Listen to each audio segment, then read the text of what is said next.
It's start time with the Star Roddy Rod. It's your girl Maiden Putty, and you're now listening to Star Time.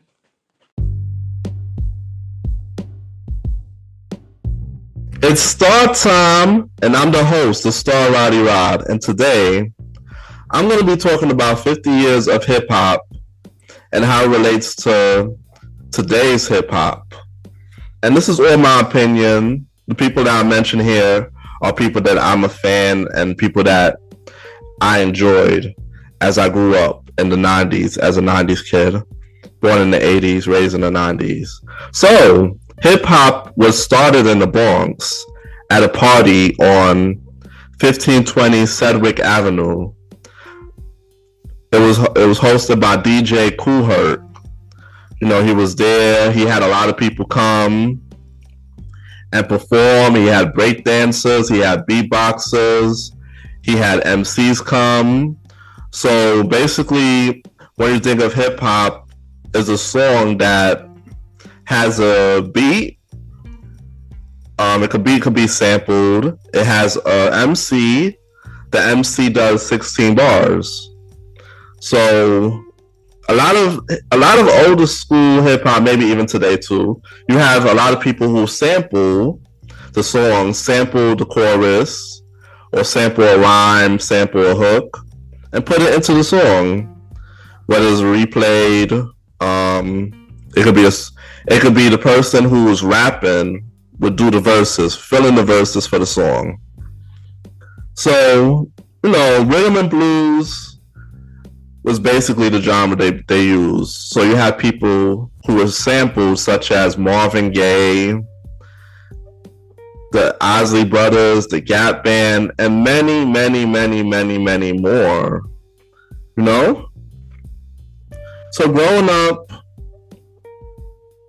as an 80s baby, growing up in the 90s, I appreciated hip hop for what it's done. You know, being an R&B fan, there was a lot of fusion between hip hop and R&B. Whether you have a person who had a rapper have a song and have an R&B singer sing the chorus, or have multiple rappers on the track and an R&B person sing the chorus and maybe a hook or maybe a bridge. So back then, if you knew how to do both, you were considered a monster. Because now you're a rapper and a singer. We don't have to get a singer for your song.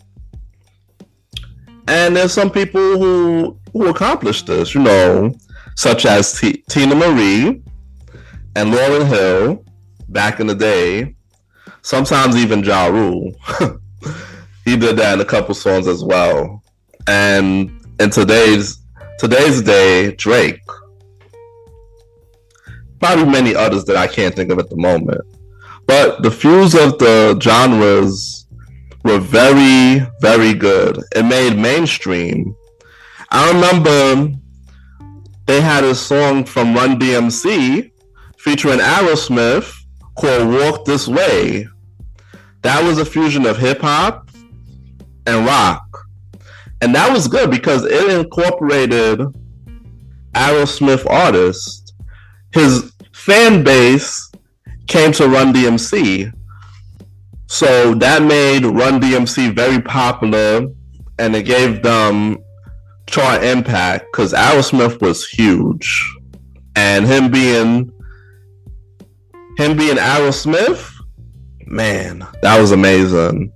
So by the time the early 1990s, there were a lot of rap groups, there were a lot of solo rappers, and you know, there's been a lot of labels. So the labels would basically make sure that they employ rappers and singers. And for the most part, they'll work together on songs. And these songs will be hits as singles or album cuts. So that's basically how hip hop was back in the day, and even on today. So I remember growing up in the 90s, and I enjoyed people such as Jay-Z, Busta Rhymes, Eminem, DJ Jazzy Jeff, and the Fresh Prince, Will Smith, LL Cool J, Fabulous, Biggie Smalls,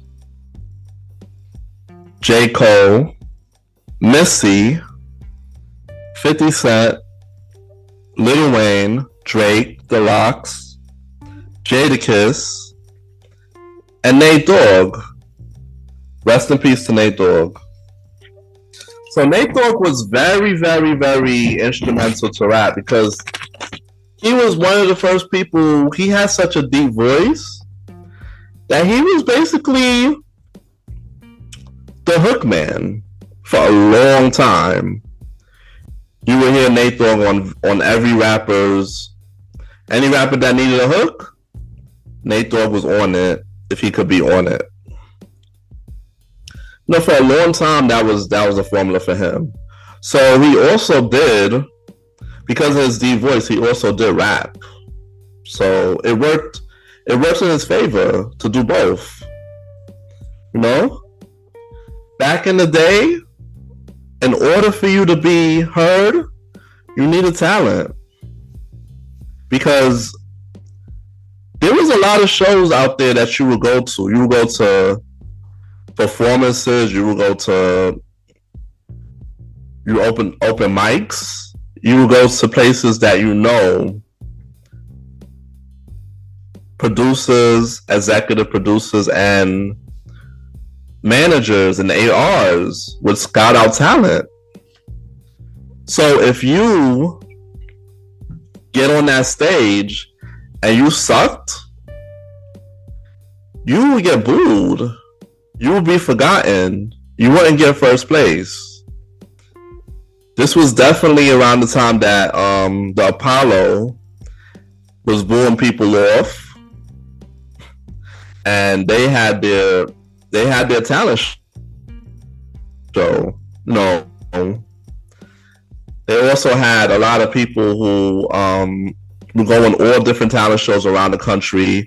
TV was a big thing also, like during this time. Like, you didn't have a lot of media during this time to get out there, so you would rely on live performances and televised events, or basically you had to perform because you had A&Rs go and scout you out. Same way as when you play football, you have these scouts scout these guys out.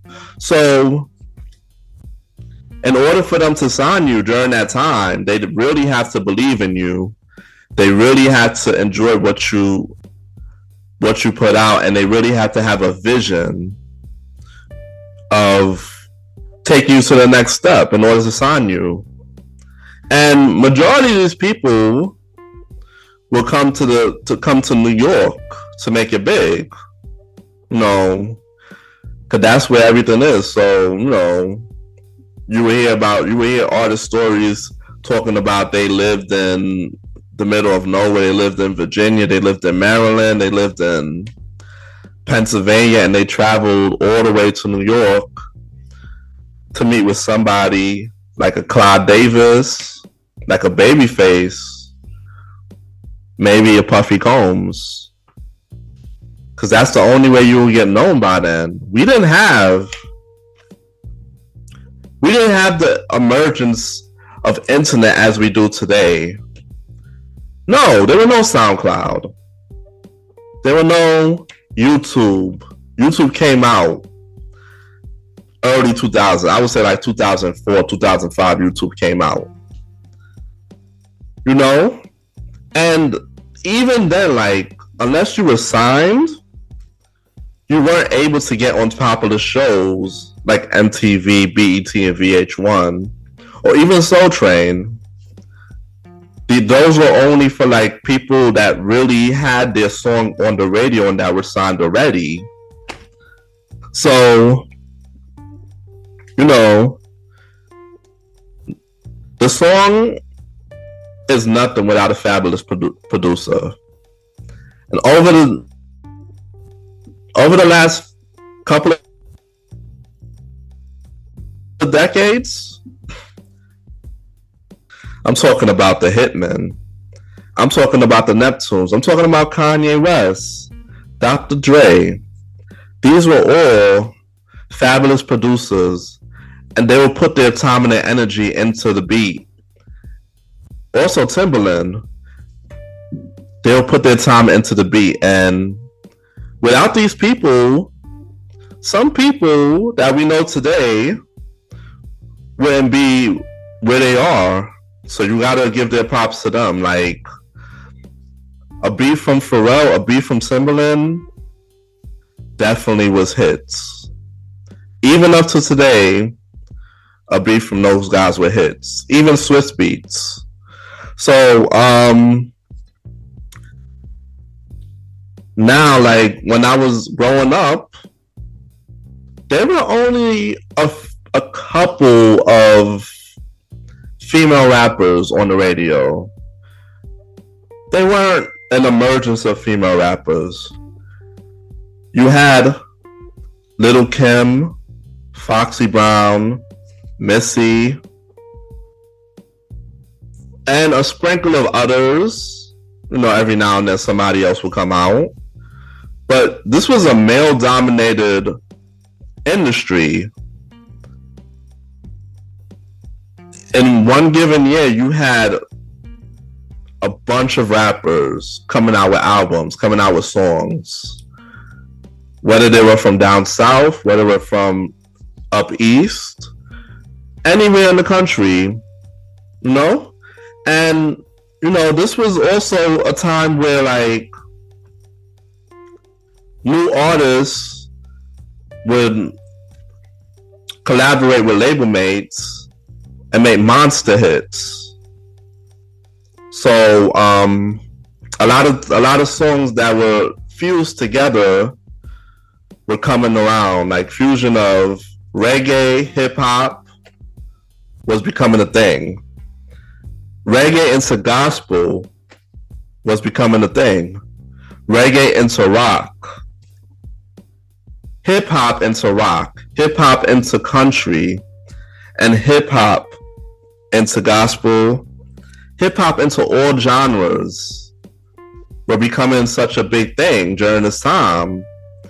And it just elevated artists as you know today. You know, Shabba Ranks, you know, with his deep voice, he had rappers on his song. You know, Kirk Franklin and Ty Sabet. These guys were like basically rapping in their songs. They were influenced by hip hop in this way as well. You know? So like, as you come into like the 2000s, I would like to say that everybody had their fair share of radio play. Everybody from all over the country had their fair share of radio play. As long as they were doing what they had to do and making Billboard chart-topping hits, they were around. You know, a few people had bad industry deals, 360 deals. You know, you get with certain labels, they won't put out your album, they'll shelf your album. You get with certain labels, if your first song don't pop or the second song don't pop, and then the album don't do good, they forget about you. You're known as a one-hit wonder. You're never heard of again.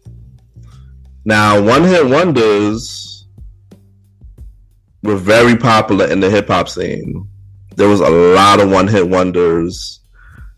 More of the 2000 to 2010 era, there was a lot of one-hit wonders. Now, hip-hop started to innovate itself a lot because hip-hop started to incorporate dancing. There would be a lot of people who would eat and will become famous off of that one dance song. No? To Teach Me How to Dougie Guys. I never heard of a song after that. And, they became known. A lot of the Lil Jon stuff that he had during the 2000s, these were popular songs. So now you're incorporating rapping into dancing, into people just having fun in the club, into the whole dirty South, down South sound of having fun in the club. Like, people still had to have talent, but people had a gimmick. Now, as the years went by, you started to see the rise of autotune. People who never used autotune before were using autotune at this point. People were like T-Pain, which at one point every song T-Pain had brought out was auto-tuned, would come out. And when T-Pain came out, a lot of people were hating on him. They were like, this guy don't got no talent. This guy's purely using auto-tune. No. At the time when people was making this discussion, nobody else was using auto-tune and succeeding.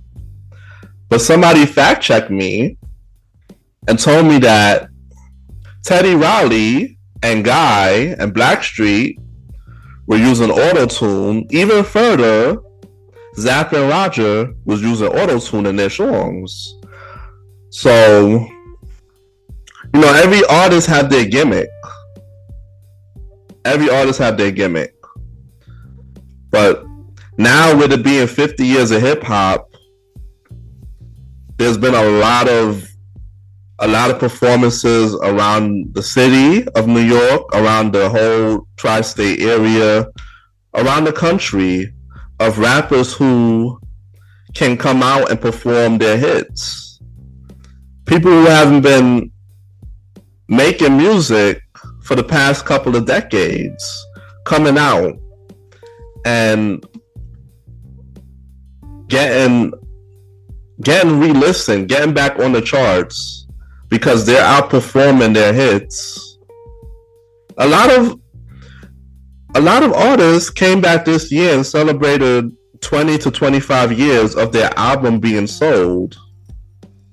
50 Cent had a whole final lap tour for Get Rich and Die Trying. One of the top 10 albums ever, I would like to say. And he profited off of his album being 20 years, and he also brought out people at his tour to celebrate the 50-year anniversary as openers. So they let them get their shine too. These shows were amazing, I heard. Even the Yankee Stadium concert that happened this summer, I heard that was off the chain. Now, the birth of hip hop, a lot of people, rest in peace, aren't here no more. But record labels and artists like to use artists who are dead and gone and revive their music so they could profit. Tupac, for example, had many albums after he died. Biggie as well. Big Pun and Pop Smoke were also examples of that. And Juice WRLD, like, a lot of times now in the 2020s, we were having a trend of the 2010s to 2020s. We were having a trend of people imitating the sound of everybody else. So you didn't know who was who anymore. You had Migos, who was the leaders of the pack, and Future, who was the leaders of the pack. But everybody else that came out after them or during their time were imitating them. Get in the bag. You wouldn't hear from them no more. They would pop up on the feature every now and then. They would go to jail. These days, you don't even need record labels to push you. Technology has advanced so far that if you have a lot of people on all your social medias and you keep shooting videos on YouTube, keep bringing out songs for SoundCloud, Spotify, Apple, and you can blow up faster than any record label could put you out there. Serious. Like, the emergence of technology has also made it that you don't even have to like be in the same studio to write the song. There's people that's been doing their verses and recording it from jail. Sad to say, there's people who were in the same room and they record their verses for songs. Now, how I feel about today's music, it's horrible. The rappers today, they're basically not doing it for the love no more. They're doing it for the fame. They're doing it for the bag. You know, you've seen so many rappers come out with a hit song, get arrested, go to jail, they fall off the face of the earth. Or if you're a true fan of the person and you follow them on all their social media, you'll know what's going on with them. You'll know if this person has songs out, he dropped a single. You'll know if this person has mixtapes.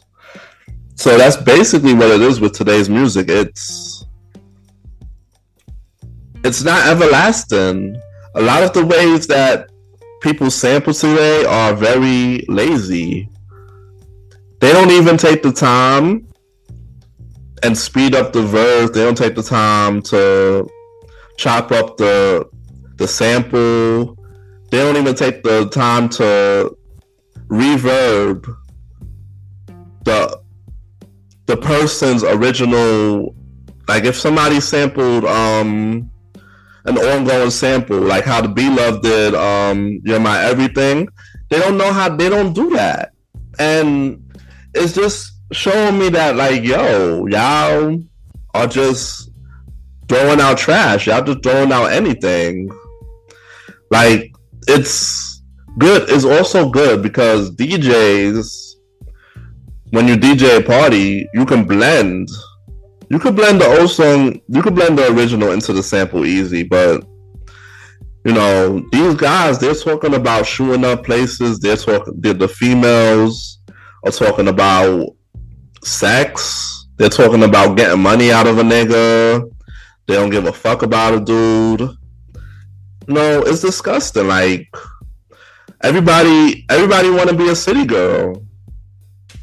And all these guys that are doing drill, they want to be a killer. They want to be known. And then once the police take your rhymes and incriminate you and put you in jail, then you're like, oh shoot, I didn't know this could happen. Well, yeah. But that's basically what they want to hear today. That's what the industry want to put out. You know?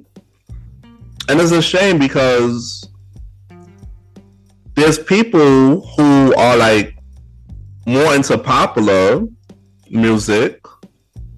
They're winning more than these rappers. Like Lil Nas X, at one point he was huge.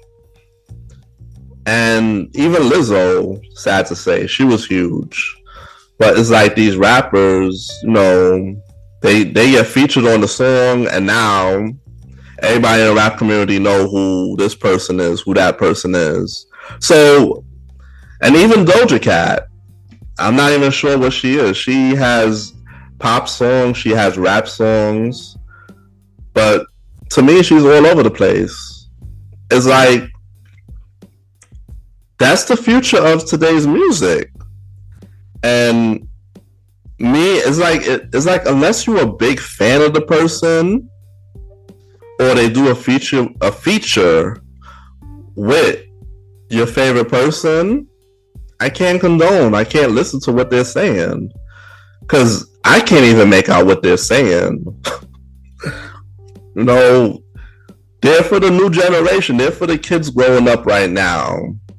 Even though it bleeds my ears, these are little kids running around singing and dancing, and the emergence of TikTok, the emergence of social media, you can't escape it. You can't escape it. Eventually, you'll know who certain people are. No? Even up to last year, I found out who Burna Boy was because his last song was all over the place. I never heard this guy before. Now I know who he is. The Afrobeats is also emerging, and there's Afrobeat rappers. So like hip hop is just moving away from the craft, the creativity, and what it used to be. No. Today's rap is basically many female rappers, some here today, some going tomorrow. You know, many drill rappers and your veteran artists who are trying to make a pack, who are still trying to come back out, who are still doing good work. But now that everybody's independent, you have to basically follow your favorite artist to know what he and she is doing. Because there were some people who dropped albums that I totally did not know about. I totally missed. Because there's no promotion. There's no promotion. And in this day and age, it doesn't make sense to listen to the radio. It's not for me. It's not something I want to listen to. And my choosing of songs only come from people who I know and enjoy our rapping. So 50 years of hip hop, it has gone in a bad decline. And I don't know, it's just the way it is. Maybe it's just not for my ears anymore. Maybe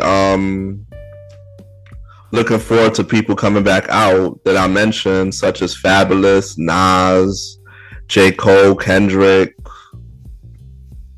Jay-Z, Fabulous. Maybe these are the people who I should stick to, and even Lil Wayne, who sometimes, but also Drake, he's also like all over the place because sometimes you don't even know if he's a reggae artist, reggaeton, rapper, singer. What was that last album he did 2 years ago? When he did house music. He's putting out music. I mean, he's not the only one. Beyonce do that too, but they're basically turning into what the industry want. I mean, mind you, I understand that everybody's doing it because they gotta stay relevant. They gotta feed a family. I understand that. So, you know, when you get embedded in this industry, whatever the trend is, you gotta follow it. And I'm not a fan of that. I'm not a follower. So I don't really care to indulge myself in these music that are today. So that's basically how I feel about the 50 years of hip hop. You know, happy birthday, you know, to hip hop turning 50. We celebrated really big up here in New York. You know, we had a lot of concerts. We had a lot of people put on little shows all over the world.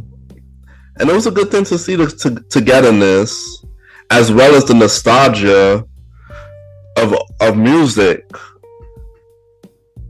that were once really good, that were once sustainable to the listening ear.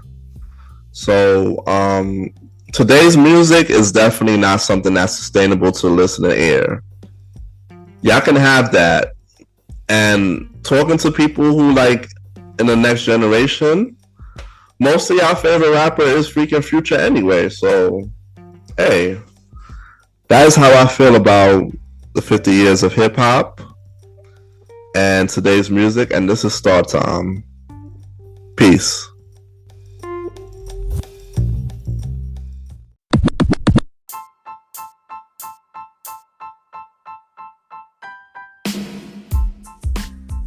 This is the Star Roddy Rod, and I'm the host of Star Time. So I want to tell y'all about this awesome show that I'm on called the Premier Boys Podcast, where it's just me and 3 other brothers, Ken Mr. Gentleman, Ken Talk Aaron Sands, and Long Live the Chief Mally Mal, discussing topics of the culture and our opinions, latest news topics, latest stories, scandals, and we have a lot of fun doing this, you know? We talk our own opinions. Sometimes it's real raw, real raunchy, and sometimes it's just fun and games. So, you know, listen to it with an ear, you know, of enjoyment. We're here to entertain you, you know? We talk about topics of the news. We talk about reviews of shows. We just talk about anything from music to current events and everything in between. So you can catch us on Wednesdays on all streaming platforms with the exception of Spotify. So after you listen to this, go right ahead and listen and subscribe to the Premier Boys Podcast. Recommended by me, the Star Roddy Rod of Star Time. All right.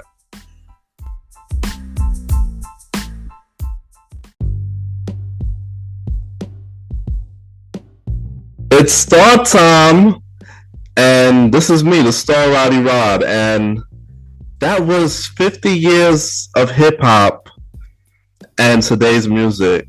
No. The way hip hop changed the landscape is crazy, but you know, I just realized I gotta listen to who I enjoy and who I'm a fan of. It might be the only way. So, thank you for listening to this episode. It means a lot to me, and continue to listen to me on all streaming platforms, including Good Pods, where you know. We can make it on the charts, and Star Time could rock these charts again. So follow me on star.timeroddy on Instagram. Also, listen to me on Apple Podcasts, iHeartRadio, Good Pods, and many more podcast platforms. Also, check me out on Mr.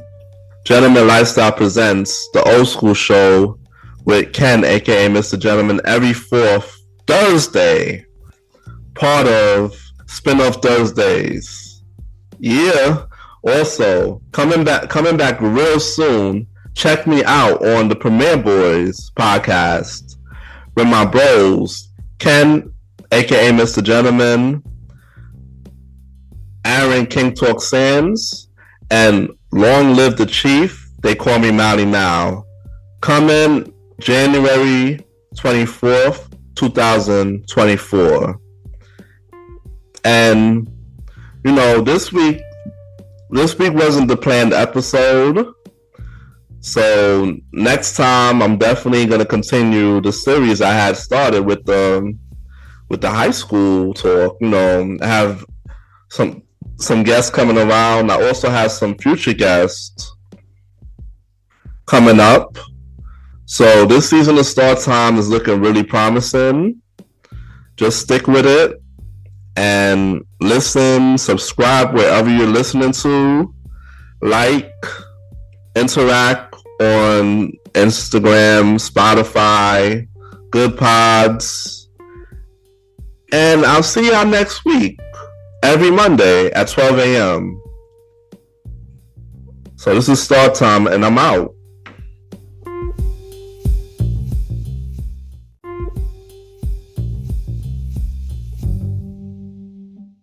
Ladies and gentlemen, this is Mr. James 128 announcing our featured presentation, Star Time with Roddy Rod. Enjoy.